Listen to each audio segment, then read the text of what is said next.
देशभरात पेट्रोल आणि डिझेलच्या दरामध्ये पुन्हा एकदा वाढ झालेली आहे।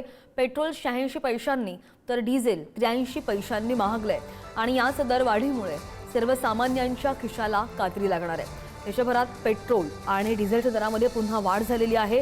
ही दुसरी वाढ आहे। या दरम्यानची पेट्रोल 86 पैसे आणि डिझेल 83 पैशांनी महागलेला आहे। या संदर्भात आणखी जाणून घ्या आमचे प्रतिनिधी शिवाजी काळे आपल्या सोबत आहेत। शिवाजी, गेल्या आठवड्यामध्ये 3 रुपयांनी पेट्रोल आणि डिझेल महागलेलं होतं आणि आता पुन्हा एकदा 86 पैसे आणि 83 पैशांची वाढ। गेल्या शुक्रवारी म्हणजे 15 मेला 3 रुपयाची वाढ झाली होती। त्यानंतर आज 90 पैशाची वाढ होते आहे आणि यामुळे अनेक भारतातील शहरांमध्ये पेट्रोलच्या किमती अगोदर 100 पार गेल्या असताना खास करून मुंबईमध्ये पेट्रोलची किंमत 91 पैशांनी वाढल्यानं 107 रुपये आणि 59 पैसे इतकी झालेली आहे आणि डिझेलची किंमत जर पाहिली तर 94 पैशांनी वाढल्यामुळे 94 रुपये 8 पैसे प्रति लिटर झालेली आहे।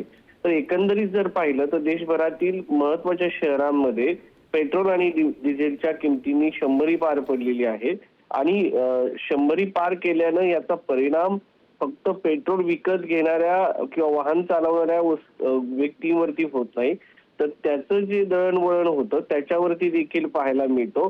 घरगुती वाहनाच्या घरगुती ज्या पदार्थ आहेत त्याची ने-आण करणाऱ्या वाहनांना याचा भुर्दंड होत असल्यानं बाकी सगळ्याच पदार्थांवरती याचा परिणाम पाहायला मिळतो।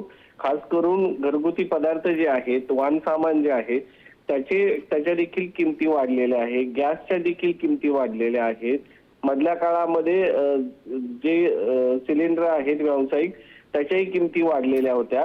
त्यामुळं जे पदार्थ आहे हॉटेलचे त्या सगळ्या किमतीमध्ये मोठ्या प्रमाणात वाढ झालेली आपल्याला पाहायला मिळालेलं आहे आणि या सगळ्याच्या पार्श्वभूमीवरती जर आपण पाहिलं तर देशामध्ये महागाईचा दर जो आहे तो वाढताना पाहायला मिळत आहे आणि गेल्या काही वर्षांमधील हा महागाईचा दर जो आहे तो अधिक आहे आणि ह्या ज्या किमती आहेत त्या दिवसेंदिवस वाढत आहेत। आंतरराष्ट्रीय बाजारामध्ये तेलाच्या किमती $110 पर्यंत पोहोचलेल्या आहेत।